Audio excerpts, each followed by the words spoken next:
Well, hi. Chronicle Banner should be out in the same day this video is coming out, and I wanted to talk about how, even though technically nothing has changed for the Chronicle Banner itself, the Chronicle Banner is worse now because of the fact that since the original Chronicle Banner, MiHoYo has introduced features that make the normal limited banner and the weapon banner more attractive than it was before, and therefore Chronicle Banner, relative to the normal banners, is worse than it was before.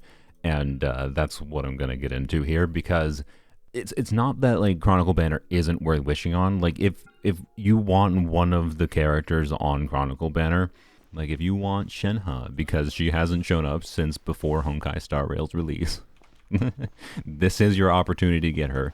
But the simple answer is you should only wish for Shenhe if you have enough wishes to guarantee the character, which would be approximately 150 wishes. So if you know by the end of the patch, so about 3 weeks, you can get 150 wishes, or you have enough right now, you can go for Shenhe safely, right? And the basic reason for that is because Chronicle Banner works kind of like Weapon Banner, wherein you target a specific thing that you want, so say Shenhe or one of the weapons. The pity works the same as a normal banner does, so 74 wishes is the start of soft pity, and the base rate of a 5-star is 0.6%, and this is for both weapons and characters in the banner. And when you get a 5-star, if you can lose a 50-50 to any of the characters in the banner, which that's one of the interesting and cool features of the banner. So you could, go for Shenhe and lose your 50-50 to Baiju, right? But you could also lose to, Chi-Chi and Kaching. And then you get a point just like you do for Weapon Banner, and then the next 5-star would be guaranteed. And just like on Weapon Banner, these points will be lost after the banner period is done. So you can't carry over that point to guarantee a future character in Chronicle Banner when they have another Chronicle Banner in the future. And also another problem with Chronicle Banner is even if they did do that, I think I have about like 30 wishes. Yeah, 30 wishes on the normal character banner, right? Right, so that carries over to the next banner. But then when is the next Chronicle Banner, right? Like, you just don't know when the next freaking Chronicle Banner is. It might be next patch, or I don't know, it might be 3 years from now, right? MiHoYo is not committing to rerunning Chronicle Banner with any consistency, so it makes it very risky to consider spending any wishes on it if you don't have exactly enough to guarantee the character you want. So that's my advice. Don't wish on the Chronicle Banner if you don't have enough to guarantee the thing you want, and that's about 150 wishes in the 3-week period. And to be clear, you might need more like 160 wishes, but I would hope if you can have 150 wishes, you'd maybe be able to eke out extra 10 wishes. But anyways, that's all exactly the same as Chronicle Banner was before. So I want to talk about why Chronicle Banner is worse than before, and then I think I'll also briefly talk about some of the specific weapons and characters in the banner to let you know some of my personal thoughts on them and whether or not, they're relevant to pull for. I really want to encourage you, probably shouldn't feel that pressured to pull for any of them unless you just like the character. So first I want to talk about Weapon Banner because it's pretty simple. The Chronicle Wish basically has the same exact base rate of 5-star acquisition for weapons if you select, say, Jade Cutter. That's probably going to be the main one people are going to be tempted to go for. Jade Cutter, if you're not aware, is a 5-star sword that gives 44.1 crit rate and then converts HP that your character has to some bonus attack. And this is a pretty generic, universally useful sword. It is worth mentioning, I do think the value of Jade Cutter has dropped a little bit, mostly because of the fact that in the last couple of years, they've released 2 artifact sets. This one, that gives 36% crit rate. That set, of course, is based on HP changing, and then, of course, this set for Natlan units that might be sword units is 40% crit rate. These 2 sets basically remove any reason to use Jade Cutter on a sword unit if they are viable artifact sets. And Marseille Hunter in particular, you could use on any sword unit when you're pairing them with Farina because she causes HP changes that enable the set, right? So it's just an awkward situation wherein Jade Cutter is valuable. I have it on my main account in that it can enable you to have pretty easily functional crit ratios just by like having a okay amount of crit substats and having a crit damage circlet, right? It makes building characters potentially pretty easy, kind of in the same way that, these crit artifact sets can make building characters pretty easy because they give so much crit rate for free that you don't have to farm the rare substats. Jade Cutter can kind of be the same thing, but the artifact sets and more options for crit rate buffing in general reduce the relevance of it compared to how it was before version 4.0 of Genshin, is my overall opinion. The more important detail, though, is the fact that the current weapon banner, since they changed it in 5.0 to only require 1 fate point instead of 2, it's way easier to get weapons that you want on this banner compared to Chronicle Banner. Like, it's one thing that people praised about Chronicle Banner originally was that, oh, you know, it was a way to get Tignari's and Dia's weapon, which are not on the new Chronicle Banner, and it was, like, theoretically cheaper to get them on that banner because of the fact that even though it had slightly lower base rate, that's a notable factor too, and this was the same as before, where Weapon Banner has a 0.7% base rate versus a 0.6% base rate. Chronicle Banner is 0.6% no matter weapon or character, but more importantly, it's more wishes to get to pity. That's basically the notable difference. This weapon banner, if you want Mawika's weapon, would take about 130 wishes if you wanted to make sure you had enough to guarantee, because soft pity starts at 63, and then you might need a little bit extra. Chronicle Banner would be the same as, you know, character banner, where you need 150 wishes. So it's literally just more expensive to get weapons on Chronicle Banner now, right, compared to the weapon banner, which is stupid.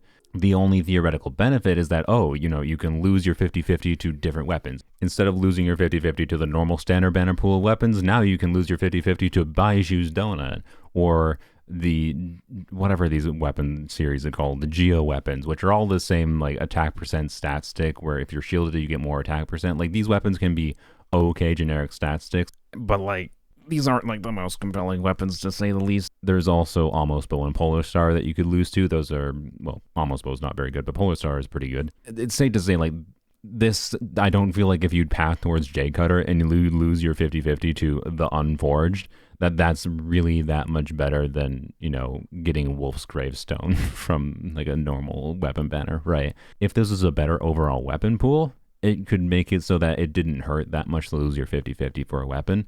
But instead, it's probably just going to still hurt if you lose your 50-50, if not more, because of the fact that it takes more wishes to get to pity.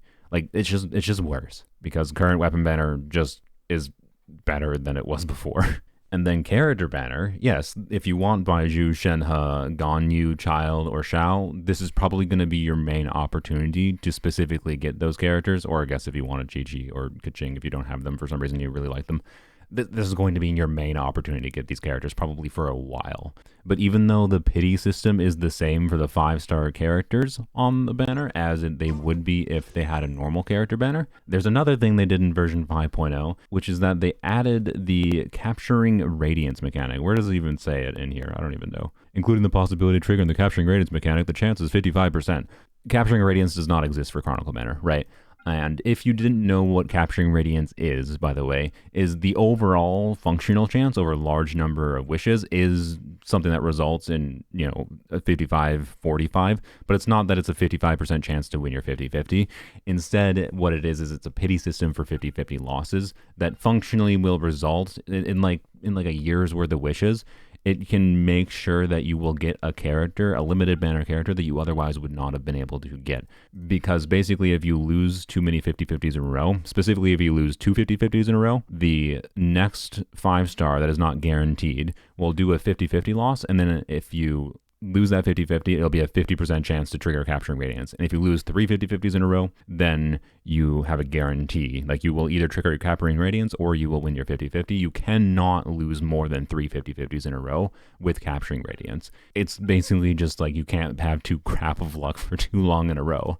And the notable thing with that is that means 50-50 win or 50-50 loss, you get a little bit more value per wish, because as long as, like, you're putting your wishes in the limited character banner, right? That's progressing towards potentially a future limited character, even if it's not right now, potentially a future limited character that you can get in the future due to the capturing radiance mechanic existing. So if you're spending 150 wishes on the Chronicle banner instead of the limited character banner, it's not progressing towards any future capturing radiance 50-50 loss trigger thing, right? And to be clear, capturing radiance only matters if you lose a bunch of 50-50s. It's something that is dependent on your account. It matters over a bunch of wishes over a large amount of time. Like, particularly Mawika's and Sitlali's banner, I suspect is when probably a lot of players started to actually see the capturing radiance mechanic trigger.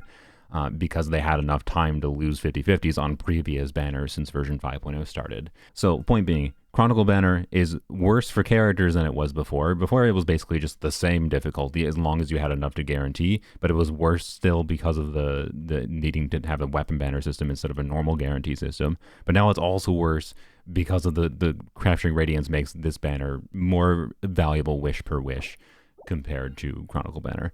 And then the weapon is worse. So like it's just worse. It's just substantially worse than it was before because of the fact that they increased the value of wishes slightly on the normal limited banners. Chronicle Banner is just kind of garbage. It was not great before. The core principle is the same. Only wish on it if you really want a thing on it and you have 150 wishes to guarantee it, and don't touch the banner if you don't have enough to guarantee. So like that's the same, but also its value is worse. And that sucks. That really kind of sucks. Like they really should have changed the Chronicle Banner so that it was a little bit less garbage to balance out the fact that they made the other banners better. is my ultimate point here.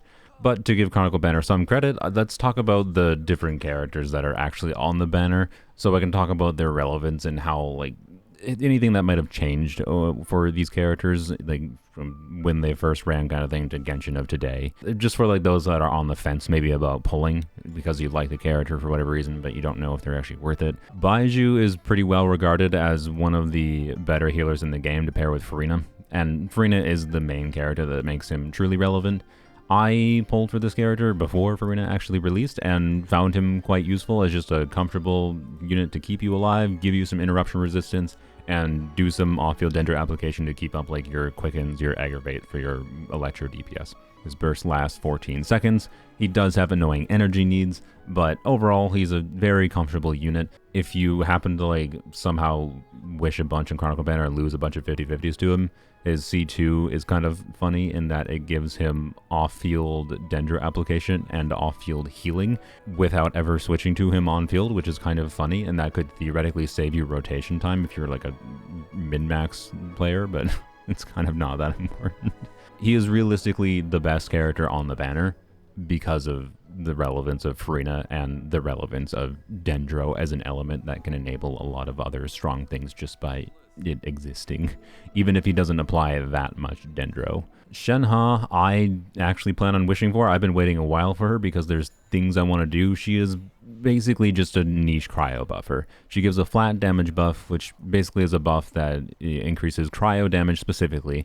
But the notable thing is that Shenhe's buff can work for all cryo units on the team, so any form of cryo damage on the team. Shenhe's ability to buff off-field cryo damage and buffing herself is interesting. Also notably, C1 Sitlali can't buff Sitlali. Shenhe can buff Sitlali, so I actually want Shenhe for doing some different kinds of silly things with DPSing Sitlali herself. That's kind of what I really like these flat damage buffs for, is doing weird DPS shenanigans. If you don't have the ability to use 2 Shenhe skills per rotation, her energy needs shoot up, so like she's not that great of a teammate for Wriothesley because of that, basically.